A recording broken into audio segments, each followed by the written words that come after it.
그 다음에 나오는 부분이 무엇이냐면 이제 앞에 부분에서 배웠었던 작용, 반작용하고 같이 연계된 운동량에 관계된 부분이 바로 이 아이, 운동량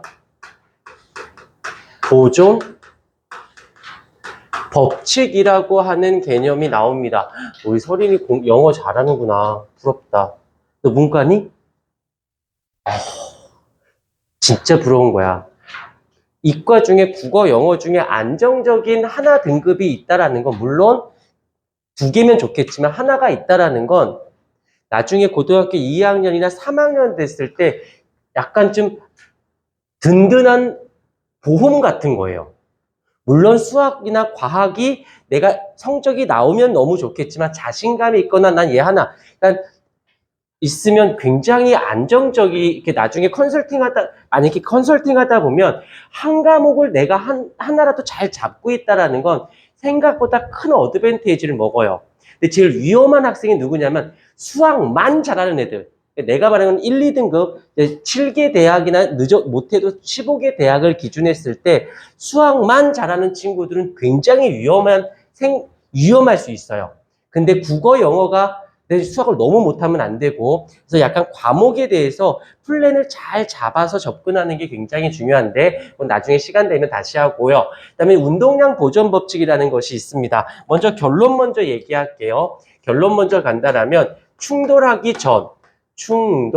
전 운동량의 총합은 충돌 후 운동량의 총합과 어떻다?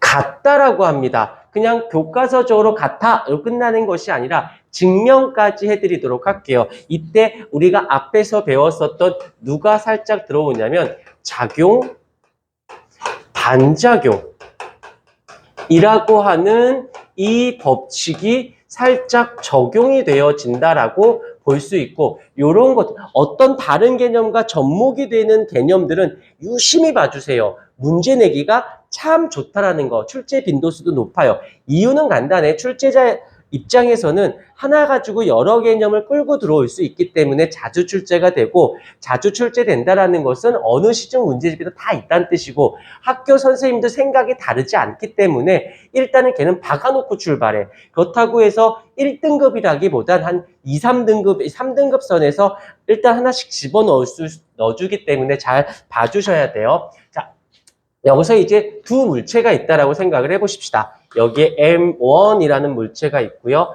여기서 M2라는 물체가 있어요. 이 물체가 V1으로 달려가고 있고 이쪽으로는 V2로 달려가고 있는데 뭐 당연하겠지만 V1과 V2 중에서 속도가 누가 더 빨라야 되냐면 V1이 더 빨라야 꽝 하고 부닥치겠지.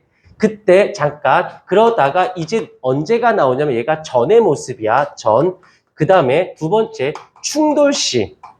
충돌 부닥치는 순간 그림을 그리면 여기에 M1이 있고 여기에 M2가 있습니다. 그 다음에 또다시 여기에 물체가 이렇게 떨어져서 M1, M2가 있는데 여기가 V1 프라임이 되고 충돌한 후의 모습이니까 여기서 V2 프라임이라고 할게요. 나중에 되면요. 이게 업그레이드가 되면 얘가 한 물체가 돼서 가는 경우도 있고 어떨 때는 충돌로 이 뒤에 있는 물체가 뒤로 가기도 하고 막 응용이 만들어지는데 지금 이게 가장 기본적인 모델이 되어지고 응용 문제는 개념은 또다시 정리를 해볼게요. 이라 했을 때 여기서 보게 되면 여기서 요 물체 M1의 운동량 여기선 M1이라 P1의 운동량 P2의 운동량 즉 하면 M1 곱하기 V1일 거고 M2 곱하기 V2일 거예요. 이들의 합은 얼마인지는 모르겠으나 P라고 칠게요. P라고 쳤다라면 이쪽에 와서 충돌한 후에 얼마인지는 모르겠으나 프라임 여기서 P2 프라임을 더했을 때 여기서 나오는 여기 똑같이 갈게요. 질량은 변함없으니까 V1 프라임 더하기 M2 곱하기 V2 프라임을 합한 값은 그 값이 얘라 했을 때 여기서 충돌 전의 운동량의 총합은 충돌 후의 운동의 총합과 즉 이 값과 이 값은 어떠하다? 동일합니다 라고 얘기를 해요. 왜 그런지를 설명할게. 왜 그런지를. 자, 이렇게 되어 있는데 여기서 중요한 포인트 시점이 어디냐면 얘가 돼요. 충돌 시 꽝 하고 부닥쳤어. 그러면 작용 반작용이라는 개념을 그대로 끌고 들어올게. 이라면 자, 여기서 이 물체는 V1으로 가고 있었고 얘는 V2로 가고 있었는데 이제 충돌을 합니다. 그러면 M1이 M2에게 어떻게 해? 힘을 주겠지요. 맞습니까? 그렇다는 말은 BM2가 BM1에게 또 어떻게 될까? 힘을 주겠지요. 그때 작용 반작용은 이 힘의 값과 이 힘의 값이 어때야 된다?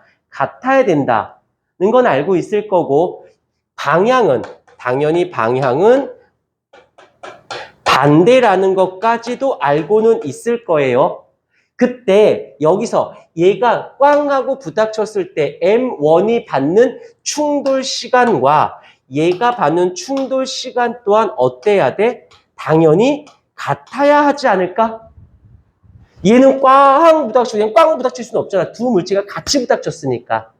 그러면 그 작용 반작용에 의해서 힘의 값이 같고 충돌 시간은 당연히 같아야 되고 라고 한다라면 얘의 충격량은 이 M1의 물체 이 충격량은 이 M2의 충격량과도 어때야 돼?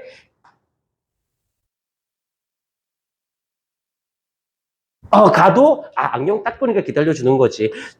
친절한 태용 씨. 자, 그래서 M1의 충격량과 M2의 충격량 또한 어때야 된다? 같은 거 인정하십니까? 오케이? 해석하는 거야. 근데 다른 점은 무엇이냐면 이 물체의 운동 방향이 쓸게. 아이고야. 운동하고 있는 이 방향이 운동 방향이 속도에 알지만 한번 쓸래 그냥. 운동 방향이 무슨 방향이냐면 속도의 방향입니다.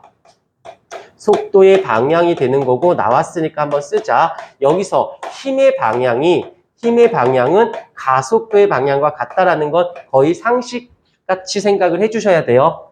인데 방향이 지금 얘는 이쪽이고 얘도 이쪽이잖아. 그런데 이 충격량의 방향은 어느 쪽이에요? 반대 방향인 거 느껴지십니까? 왜 이쪽이잖아.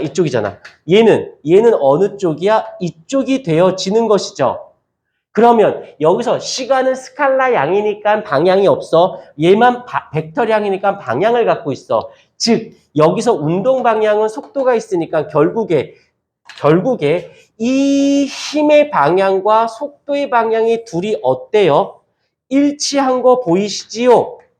맞습니까? 그러면 속도가 어떻게 돼야 된다? 증가해야 한다. 안 졸린 척 하지 마. 그 다음에 얘 힘의 방향과 얘 속도의 방향이 둘이 어때? 반대인 거 보이시지요? 그러면 얘는 속도가 감소해야겠지. 그러면 다시 일로 와볼게. 여기서 그러면 얘 운동량은 변하는 거 맞아? 얘 M1의 운동량의 변화량인데 어찌됐건 얘는 속도가 감소해. 이 감소한 건, 즉, 그 말의 뜻은 그 운동량의 변화량은 누구와 같다? 충격량과 같다. 아까 했지? 그 다음에 M2를 보십시다. M2는 속도가 빨라진다, 느려진다라는 것은 결국엔 방향적 개념인 거야. 방향적 개념.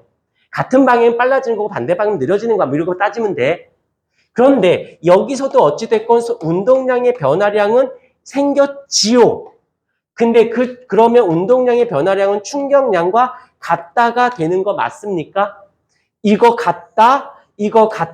근데 아까 이 충격량과 이 충격량 또한 어떻다? 같다. 라는 말의 뜻은 얘의 변화량 또한 어떠하다? 같다. 그러면 이런 거지. 말로 하자 이제. 꽝 부닥쳤어. 그러면 얘가 M1은 줄었지. M2는 어떻게 됐을까? 늘었지. 준 만큼 얘가 가져간 거야. 그래서 줄어든 만큼 얘가 가져갔으니까 줄어든 만큼 얘는 늘었겠지. 그러면 그 합은 얘가 충돌한 후에, 즉 여기서 보자. 다시 잘 봐. M1에서 M1 프라임으로 갈 때는 운동량의 변화량이 있을 거야. 그러면 이거는 줄었겠지. 그러면 MP2에서 P2 프라임으로 갈 때 운동량의 변화량, 물론 얘는 감소량적 개념인 거고 얘는 증가량적 개념이지만 그 절대값을 취급했을 때 둘의 값은 어떻다? 같아야 돼요. 그러면 얘가 이거 되면서 줄어든 만큼의 값이 얘가 늘어난 값으로 간 거네. 그러니 이 둘의 합과 어때야 된다? 같아야 된다. 운동량 작용반작용적 개념에서 첫 스타트는 이건 거지. 충돌했어. 꽝하고 부닥쳤어. 그러면 M1이 M2에게, M2가 M1에게. 주어와 목적어가 반대야. 그러면 힘의 평형과 작용반작용에서 목적어 하나에 주어가 두 개면 힘의 평형. 주어, 목적어 서로 크로스가 되면 작반.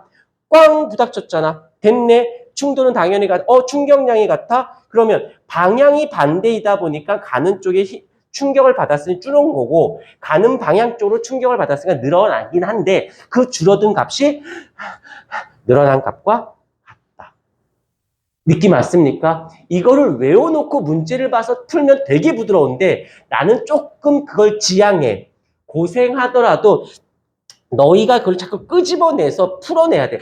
그래야 응용이 생겨. 그렇다고 해서 얘를 무시하고 막 풀면 무조건 요령만 생겨. 스탠다드하게 먼저 가주다가 점점 너희가 이거를 기억해내는 게 아니라 이거를 너희가 해석해내는 연습.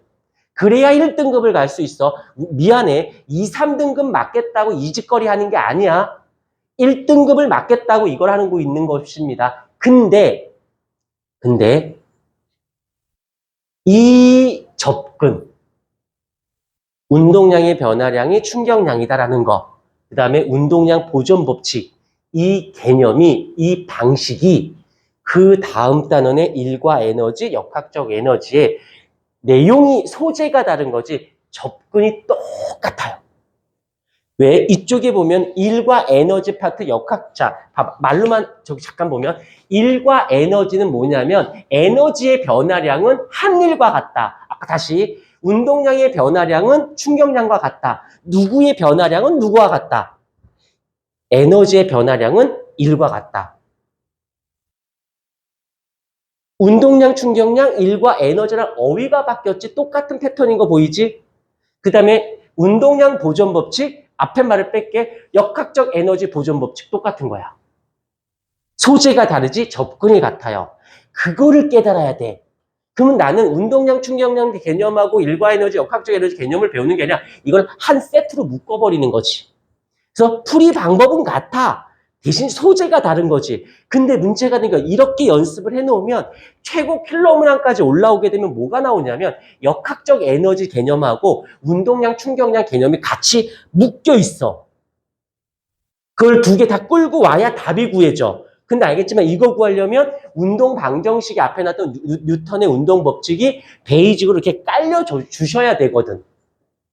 그러니까 그 문제가 킬러 문항이 되는 거야. 한 문제에 여기 처음에 변이부터 이동거리부터 역학적 에너지 보존까지 한 문제에 다 들어올 수 있다는 거지. 눌러주십시오.